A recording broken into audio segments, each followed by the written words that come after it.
Shalom YouTube, it's Mad Kelp. I'm sitting out here in the garden, Erev Shabbat. Got all my chores done, got my dinner done. I had some nice grilled chicken with some cucumber salad I made from cucumbers and onions out of the garden. Life is good. Garden's doing really well. Tomatoes are coming in like crazy. Getting cucumbers. Of course, I only get cucumbers one or two at a time. I never get a whole crop of cucumbers. So I'm doing refrigerated pickles with those. I got a couple of quarts of refrigerated pickles, and they're delicious. Peas are starting to come in. Strawberries are all done there in the freezer. I'm going to make jam out of those. Potatoes are coming in really nicely. Artichokes, I have no idea. I've got a couple of artichoke plants, and I have no idea if they're going to turn into actual artichoke heads or not. We shall see. It's a new experiment, right? Go do something.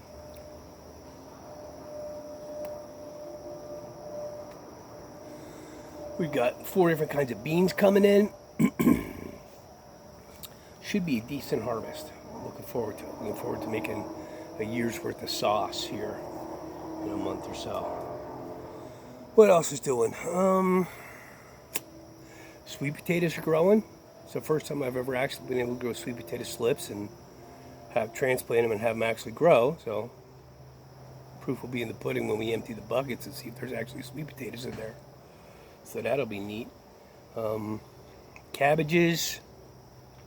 Slugs are killing the cabbages. And the peppers. I lost... I think I have 1 pepper plant that survived. And I've been putting down slug pellets and putting neem oil on them and doing everything I know how to do. And it rains 4 days out of 5. And those 4 days, the slugs just go to town. So my cabbages are ruined. And I got no peppers. So it looks like we're going to have to go to the farmer's market and get some peppers. Or maybe Dan at Garden of Eden Farms have some peppers for his old Irish friend. We'll see.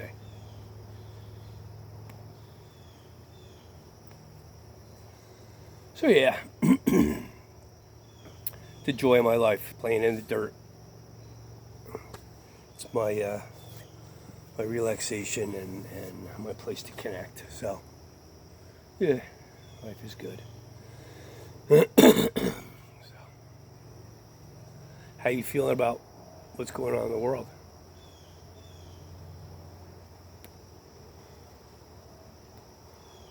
Stuff is speeding up out there. We've got some people that we know that are being forced to make tough decisions. Do I keep my job and take the jab? Or do I trust God and not? So, what we've been doing here in the land of oh crap, that's broke, is looking at, okay, so if they shut everything down again, can we not leave the house for 6 months? And even She Who Must Not Be Filmed is starting to feel a little squirrely. Because I asked her to make a list of stuff that she would need if we were not going to go to the store for 6 months. And usually I get, that's not going to happen. This time she started thinking, and said, well, I'm going to need some of this, I'm going to need some of that, I'm going to need a bunch of dog food, I'm going to need yada, yada, yada, yada, yada. So if She Who Must Not Be Filmed is feeling a little squirrely, the world is getting a little squirrely.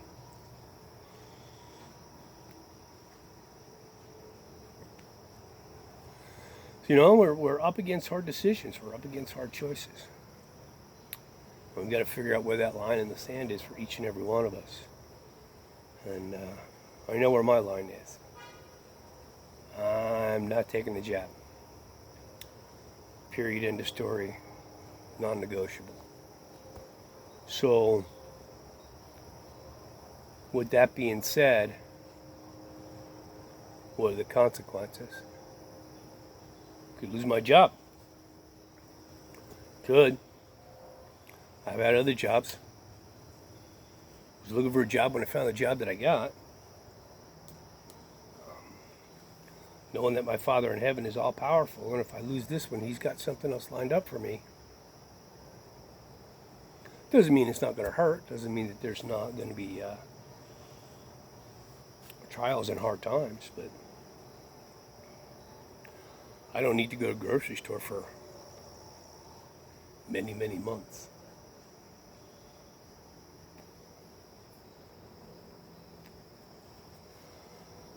So if I lose my job, what happens?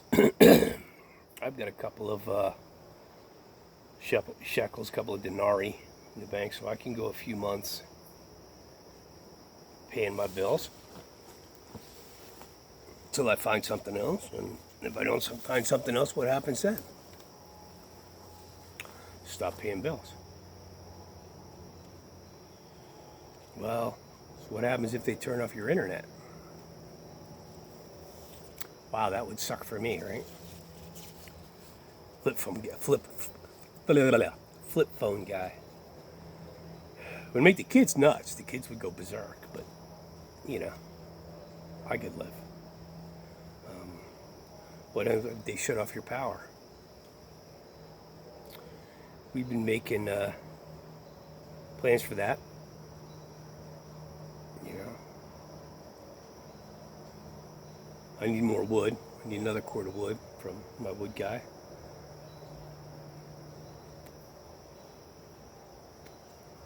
After that, I would have to go out in the back here and cut up a bunch of these down trees and split them and, you know, have heat. How long could we last? As long as the Father needs us to, I guess.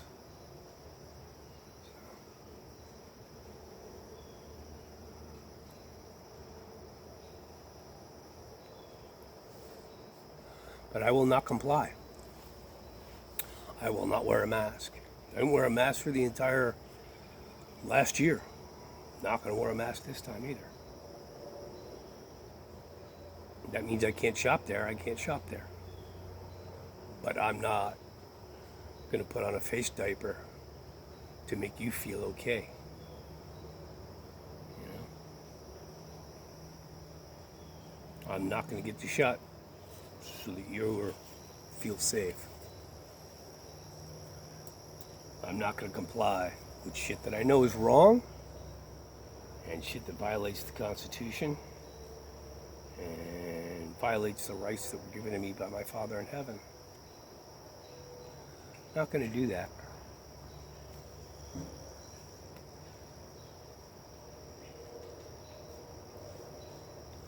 But when we make decisions, we have consequences. So what I've been trying to do is figure out what are the consequences when I make this decision, when they come to me and they say, Matt Kell, you need to. And I say, nope, that's not going to happen.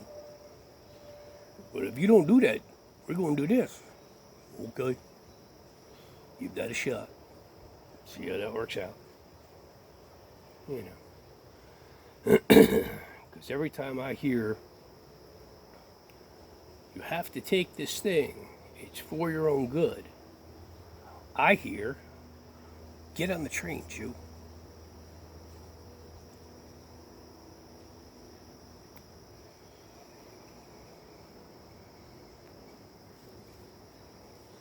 I was talking to my brother today, basically talking about my mom, whose health is not great. She's got heart problems. She's had heart problems going back 15 years, and she had some procedures done 2.5 years ago that made a huge difference, and she was feeling better. For the most part, I mean, she's 87 and got heart problems. She has no relationship with the Father in heaven, and she's mad about shit that happened 80-something years ago. She lives in fear. She sits in front of CNN and MSNBC all day. Lets that wash over her. And then when I have a different opinion, she screams at me that I'm supposed to trust. And her famous thing is, I don't know where you got that information. Well, you and my father taught me from the time I was very small not to trust anything that anybody says. Go find out for yourself. Go do research. See what your own opinion is. Go look at this side and go look at that side, and then make up your opinion. And they told me that my whole life. You know, when I got into college, my father's words to me were challenge everything. Challenge everything that your teachers say. Make them prove it to you. Okay? And if you don't agree with it, then you need to prove it to them. So that's where I get some of my ornery spunk from. My mother now, she taught me that. And now you need to believe, you need to trust. I don't, and I don't.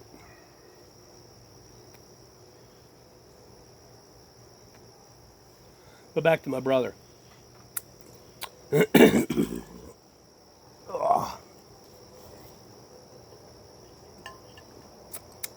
Parched throat. We were having that conversation today, and he was saying, well, you know, if they want me to put on a mask, I'll just put on the mask. Whatever. I know that the mask doesn't really work, but I'm just going to put it on. If it makes you feel safe, then that's fine. I'll just go ahead and do it. And he got his jabs, not because he wanted to, but because he was afraid for his mother and his mother-in-law that he was gonna, you know, he didn't want to make them sick. And I'm like, yeah, but you took the thing, and now you could still get it, and you could still give it to other people. So how does that? Is that an answer for that?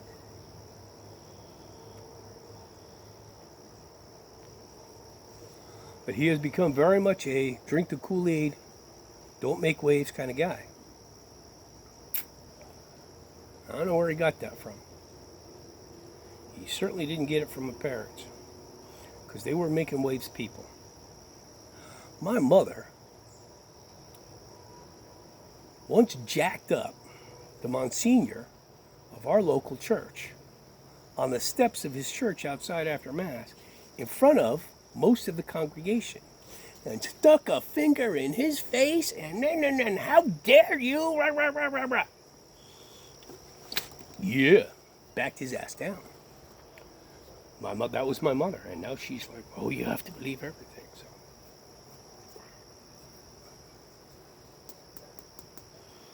our word tells us about those people. You should probably read some of that.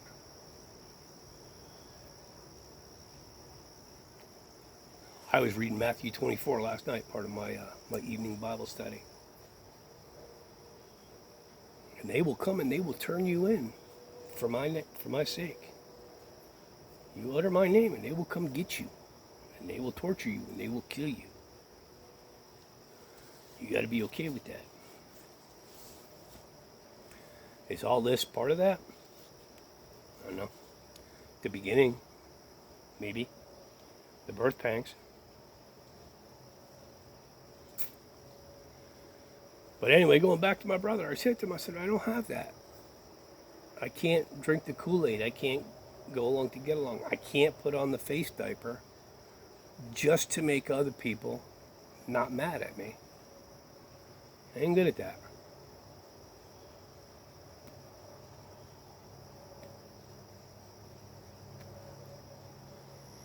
I'm not okay with giving up my rights and my freedoms for your perception of safety.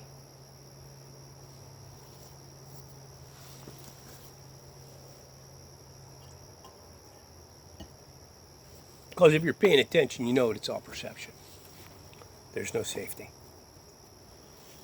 This thing that they said, remember, this thing was supposed to be the miracle. Once you did it, you would be safe forever and you could go live your life without face diapers, without consequences. And now they're saying, oh no, even if you get the thing, you still have to wear your face diaper. Oh no, if you get the thing, you can still get the thing. And if you get the thing, you could still transmit the thing to other people who have had the thing.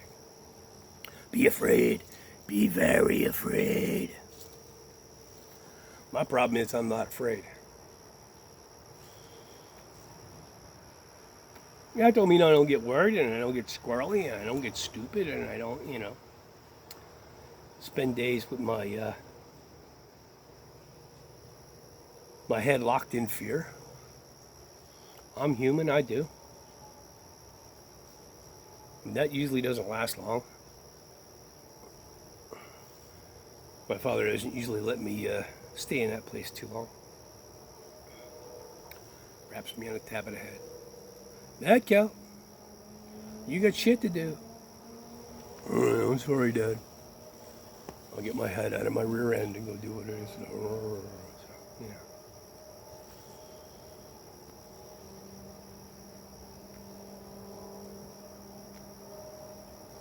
So, So what's coming?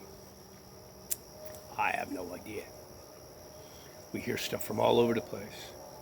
I see stuff that's going on in other parts of the world, in England and Ireland and Germany and Spain and France and Australia. And that stuff hasn't hit here yet. But it's coming, I think. Unless the rest of the world gets much smarter than us, much faster. And the people who are leading our country go, oh crap, I guess we can't do that. That doesn't look like a good idea. The other thing is that this country has it that most other countries don't have is this, for some of us anyway, my generation, this ingrained idea of freedom and you can't make me. A lot of people gave that up when the thing first happened. And put on their face diapers and stayed at home. And I think that's sort of wearing thin on people. But we'll see. I was judging by going to the store. The last couple of weeks, there were very, very few people actually wearing their face nappies. And then I was in there last night, and there was a lot more people wearing their face nappies. So,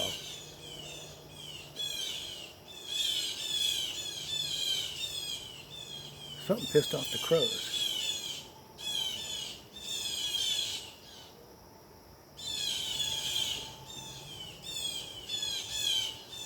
They're aggravated about something. Hang on a second. Okay. It was stranger's dog was sort of wandering up the edge of our driveway over there. And crows don't like that. Crows are neat. I had a guy that I sponsored who was part of a animal rescue and rehabilitation center, and his wife was all into crows, and she taught me a little bit. Listen to your crows. You can tell what's going on in your vicinity by how your crows react. And I know that when I come out in the morning, say my Shema and say good morning to the Father, crows make a certain noise. When the kid brings the dog out, crows make a different noise. When everything's cool, they sort of have this call that goes back and forth and back and forth. Somebody shows up that's not supposed to be here, there's an alarm that goes off. So I pay attention to my crows. Anyway, there was no, we're back to DEFCON 4, it's fine.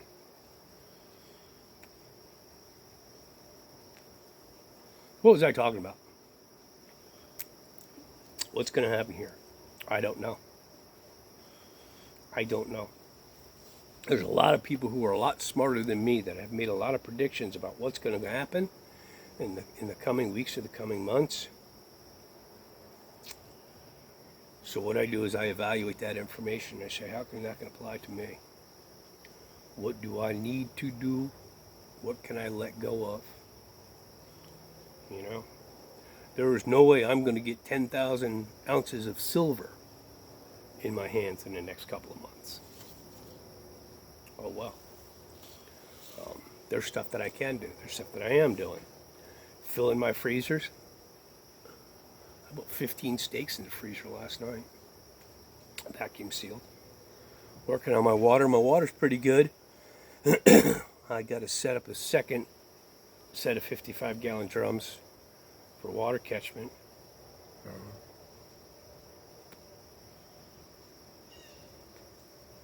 With this whole dryer fiasco thing, which the Grim Servant of Death and I ripped apart, and I know what part I need now, so I have to order the part. Maybe we'll put it back together and get it clotheslining. Got extra laundry soap, laundry powder. Ordered and received a washboard because the last washboard that I had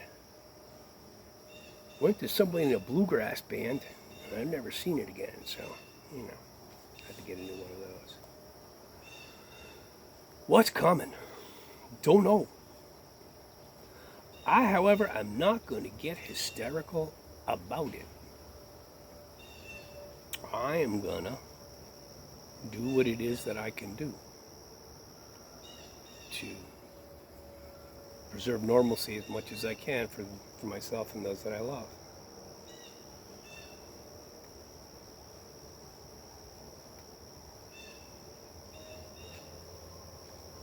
I will probably give up cigars because that's an expense I can't really justify if things go sideways. But you know, if they come, they come. If it happens, it happens. Doesn't mean I'm not prepared. Doesn't mean I don't have plans. You know, I'm not going to sit there and on my couch starving to death in the cold, saying, "Oh my God!" You know, get into my word. Work on that relationship with my Father in heaven, which is, as I have said before, the ultimate preparedness. So,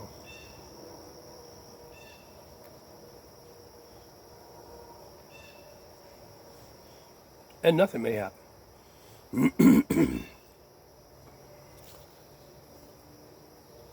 You know,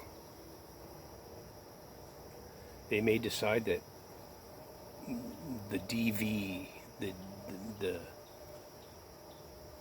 fourth letter of the alphabet variant thing doesn't really matter, and everybody can take off their face nappies, and everybody can go back to life as normal, and the jabby is not necessary or not mandatory. Maybe. They may go the other way. They may go that everybody on the planet needs to get the jabby, or we're going to haul you off to the camp.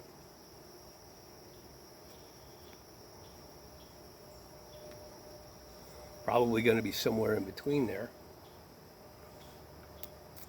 I believe that they will try to make it as difficult as possible for those of us who are not drinking the Kool-Aid. But, you know, the other thing that makes our country a little bit different is the firearm behind every blade of grass, is a Japanese emperor once said. And I think that if it comes to that things will get pretty ugly pretty fast. Hard to make an entire population do something that they don't want to do.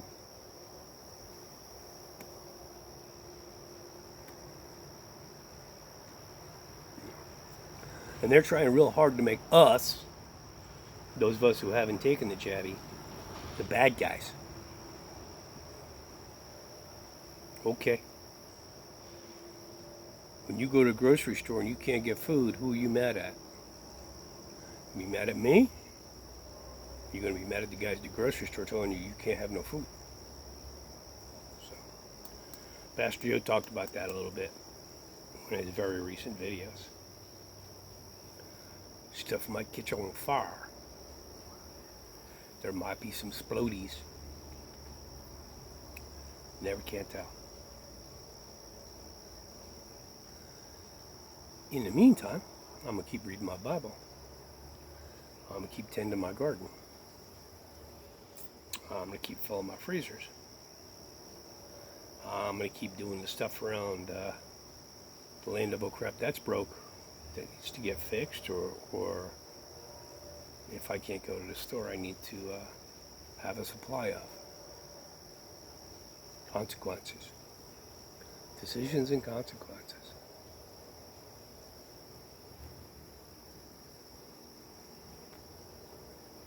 I made my decision.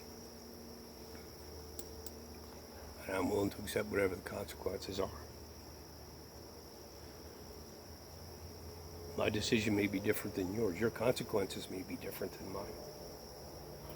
Your justifications may be different than mine. Whatever you need to do for you. I got no right to tell anybody what it is that they should or should not do, or what they can and cannot do, or what they ought to do. Not my place. I can tell you what I'm going to do. I can show you the stuff that I'm doing, and I think that, you know, along the way here I've shown you a bunch of the stuff that I do and how I do stuff. You do you. Pick that line in the sand for yourself, for your family. Make your hard and fast decision. Try to determine what the consequences are going to be and hedge those. No man knows the day or the hour. Not the angels, not the Son, only the Father in heaven.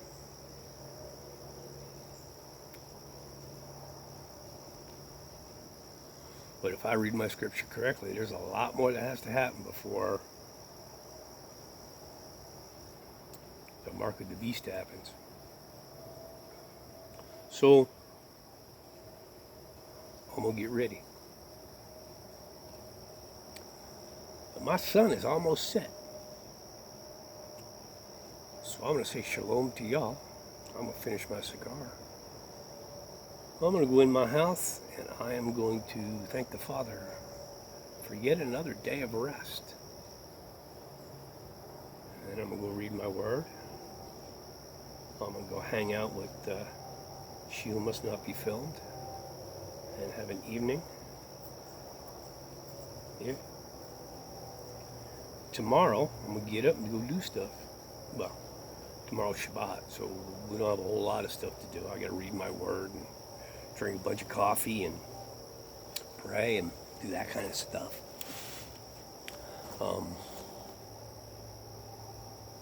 World's going to end on Tuesday. Probably not this Tuesday. You should probably pay your mortgage, pay your light bill. You know, keep your eye on things. Don't get too caught up in them. Go do some fun stuff. Go take care of those that you love. We went last Sunday to the New York Renaissance Fair. Had a ball. Got all dressed up, wore my new kilt. Kids bought stuff. We had steak on a stick and cheese curds and, you know, Renaissance Fair food. Walked around. It was funny because we were driving up and it was pouring rain. I prayed and I said, Father, please give us a nice day. You know, we're driving a bunch of hours. Kids have been waiting months for this. If it's your will, please give us a nice day. We pulled in the parking lot and rain tapered off to a drizzle and then stopped. We walked around for about 5 hours. Did our thing, got back in the truck, got back on the highway, started pouring rain again. Probably just a coincidence.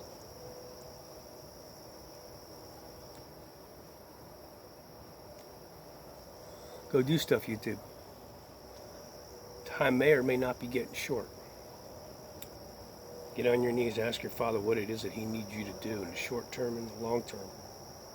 If He asks you, He'll answer. So, shalom.